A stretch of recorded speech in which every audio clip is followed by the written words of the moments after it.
Velikosrpski projekat je uobličen i razrađen još početkom 19. stoljeća kroz različite programske ciljeve.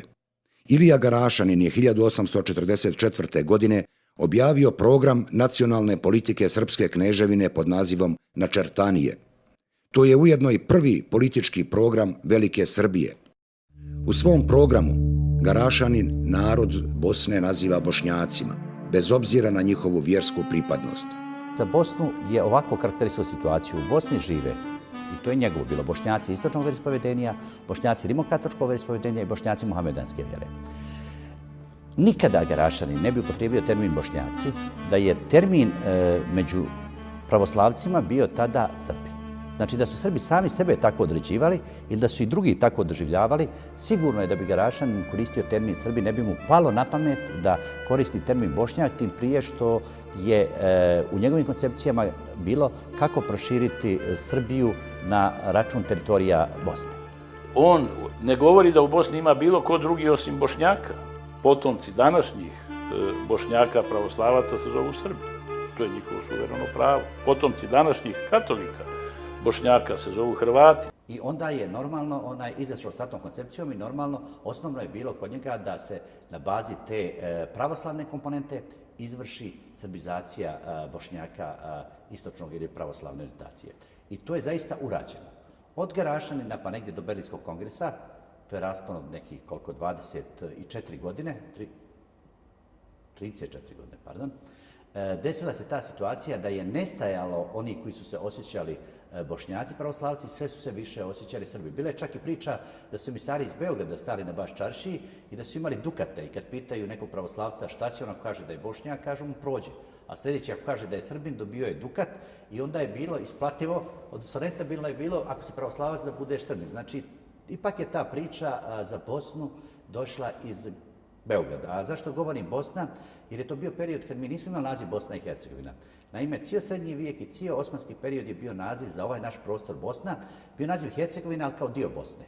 To je bilo, znači, od Stjepana Hercega Kosače, koji je praktično na neki način bio vladar, opet pod, ja bih rekao, drugim vladarom, ali bio vladar na tom prostoru Hercegovine i to se dalje širilo i kad je Bosna uzeta od Osmanlija, postoje Hercegovački Sandžak koji je bio u sastavu Bosanskog pašaluka pa poslije Bosanskog vilajeta, ali nikad to nije bio termin Bosna i Hercegovina. Onda su Austro-Ugari nama dali taj termin i nažalost ostalo nam je taj kolonijalni naziv koji nije naše opredeljenje, nego je to Austro-Ugarsko koje je član 25 Berlinskog ugovora bilo da se trebaju pokrajine Bosne i Hercegovine dati Austro-Ugarskoj, a poslije je zakon o upravljanju Bosnom i Hercegovinom od 1880. ponovljeno to i tako nam je ostalo do dana današnjih. Ono što se pokušava reći da su Bošnjaci sada neka izmišljena kategorija i tako dalje. To ime je i zabranjeno i taj jezik je oficijalno zabranjen i insistiralo se na toj zabrani, ali je sve negdje do 900. godine, 1900-1901. To ime bilo jedino ime koje se upotrebljavalo za stanovnike Bosne. Naime, eto, kod samog Garašanina, Ilija Garašanin koji je napisao Načertanije i koje je bilo dugo, jednu godinu i pol dana je bio tajni dokument, onda su ga austro-ugarske kontrašpijunaže formacije provalile. To je jedna mala, da kažem, koncepcija vrlo inteligentno smišljena sa vrlo jasnim ciljem da Srbija postane hegemon na Balkanu, vrlo inteligentno smišljeno da izbjegne i pritisak gušenje od Rusije, koja će nas privući, kako on kaže, da bi nas ugušila.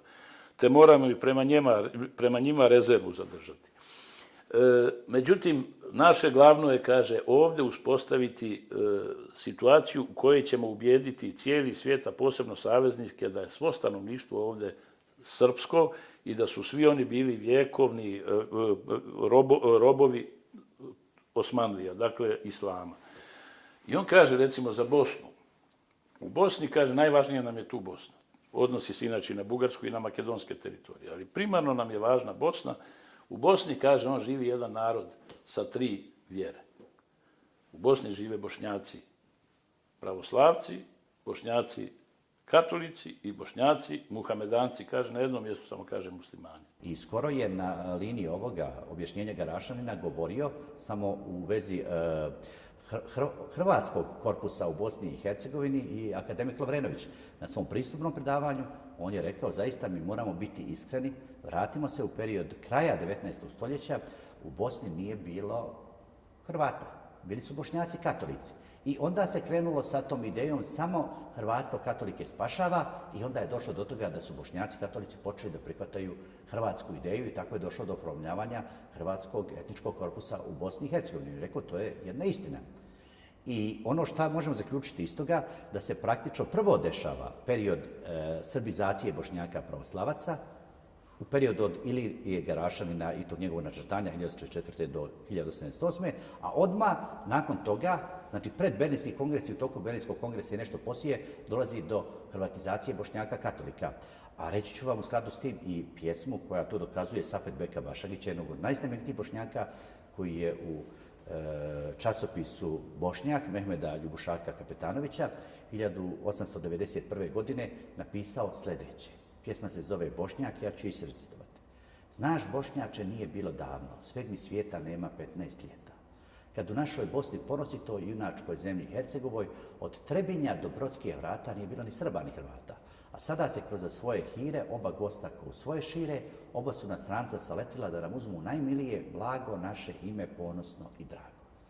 Ovo pokazuje da se Bašagić unazad 15 godina uopšte ne sjeća od tog datuma kad je on bio znači srednjoškolac, da se u Bosni koristio termin Srbin i Hrvat. Ali nigdje, ja se ne mogu načuditi kako ga čak ni recimo Sanu nikad nije spomenula, činjenicu da on u Bosni ne spominje u tih 3000 riječi koliko sadrži načrtanije, dio koji je posvećen Bosni nigdje ne spominje nikakve ni Srbe ni Hrvate, nego samo Bošnjake i pritom analizira najlakše ćemo pridobiti Bošnjake pravoslavci jer nam je vjera ista, pa će nas lako prihvatiti. Nešto teže će biti sa Bošnjacima katolicima, jer oni više vjeruju papi i biskupima i kardinalima, mada nam je vjera kršćanska, hrišćanska, ali opet će biti teže s njima nego sa pravoslavnim Bošnjacima. Najteže će biti sa Bošnjacima muhamedancima, njih moramo pridobiti time da cijenimo ono što oni cijene, junaštvo i poštenje. Da im kažemo kako su junaci i kako su pošteni i polako da im kažemo da nam ne smeta njihova vjera i tako ćemo postepeno sve Bošnjake u Srbe pretvoriti. Dakle, on 848. je to. 44. je posle 48. direktno već poznata ta studija. Ne govori da u Bosni ima bilo ko drugi osim Bošnjaka.